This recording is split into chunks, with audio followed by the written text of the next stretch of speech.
Good afternoon, you lovely people. So this is the Range Rover Evoque block.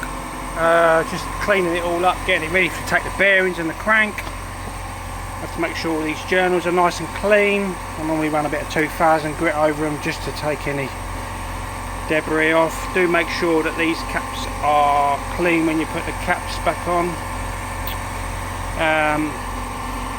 Yeah, there is seals that go in here which I'll show you. So I normally do all the bottom end, I normally do all the cleaning, obviously, so when you put it together you haven't then got to clean up other bits and potentially put all the crap you say back inside the engine. Scrap the oil squirters in, they're for the pistons, they squirt the underside of the piston. We've also got the crank caps.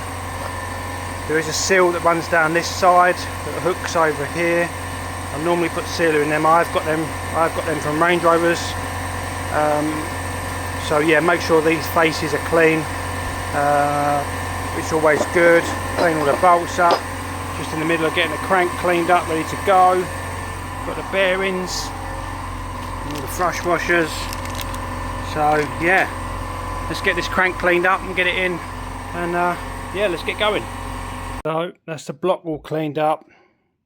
Start to put the bearings in. Do make sure that there's no water or any sort of like grit or anything like that in these holes, because obviously when you do them up it will affect the tautness of the bolts. So when you do them up it will say it's say 100 newton meters, whatever.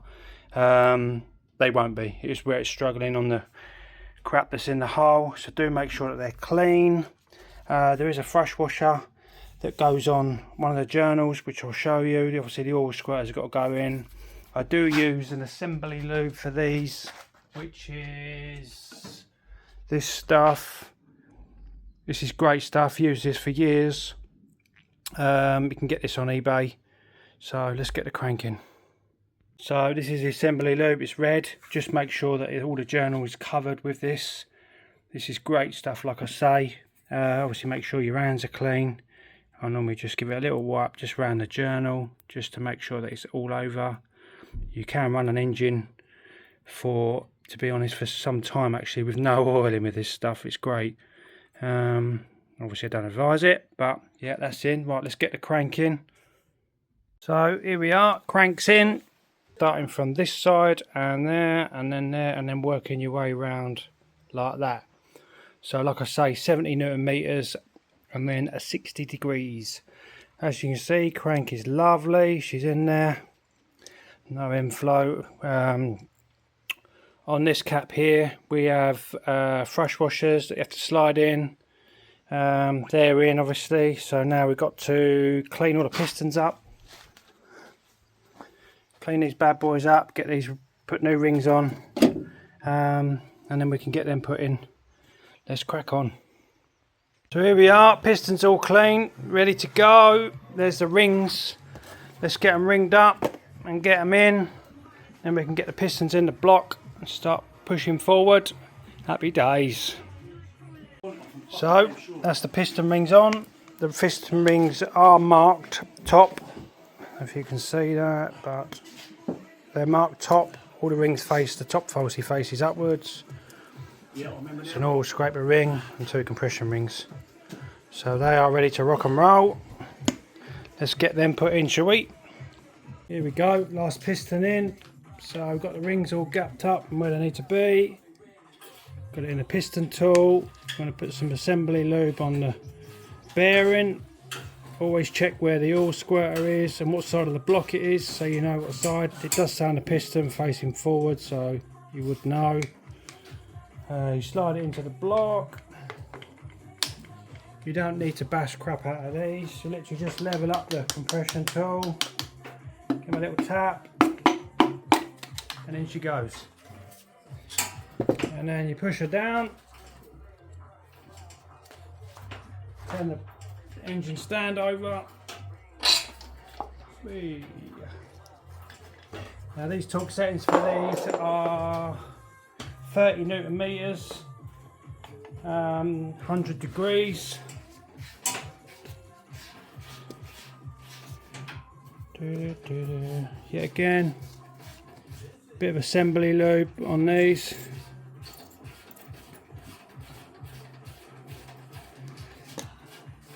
just to make it easier, I do put a bit of paint on both sides of this and the other side of the con rod, just so you can highlight it, so you know that that's going straight on there.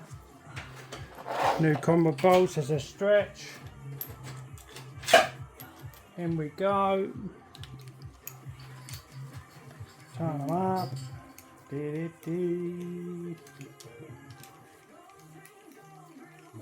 Like I say, 30 newton meters, 100 degrees.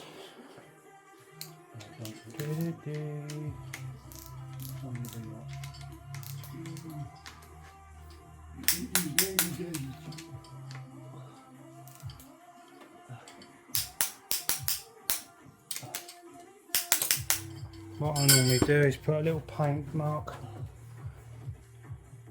on the bolt, so you know where you are with it, so you know that is going to be moved. You know it's tight. And then we go around, coming around. There you go, there's one.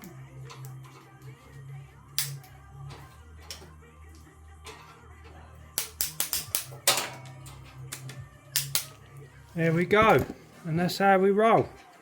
Turn this over.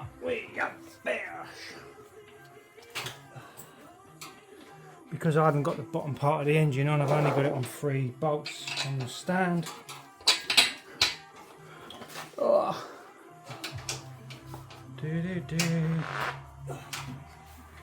There we go. So we roll here. That's how we roll. Let's get these pistons just wiped off and get ready for the head to go on. Let's crack on.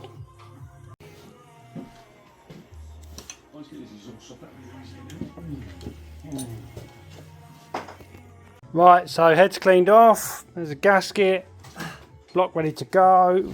Get this gasket on.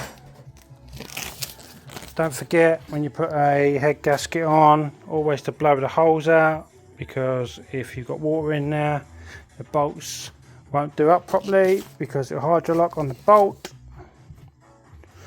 Which way does that go around?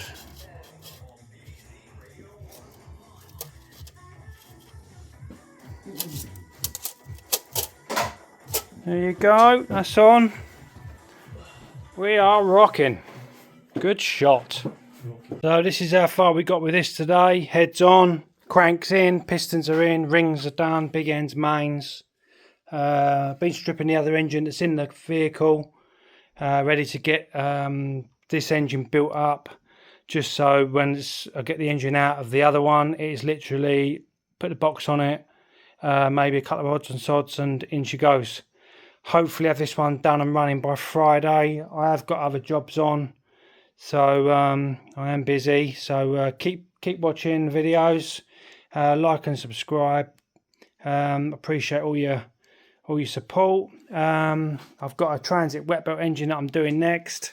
That should be hopefully probably next week. So yes, I am a bit slow at getting the videos on, but I like to put all the torque settings on for you, and just a general sort of how this does this and how it does that. Where a lot of the videos I do see on YouTube are just generally one engine out, an engine built, and then back in the on running. You don't really actually get to see what's involved.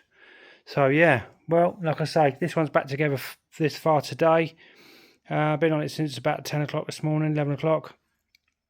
So yeah, back on it again tomorrow. No rest for the wicked. We love working on a Sunday. It's peaceful. Hope you're enjoying the rest of the weekend, you guys, and I'll speak to you soon.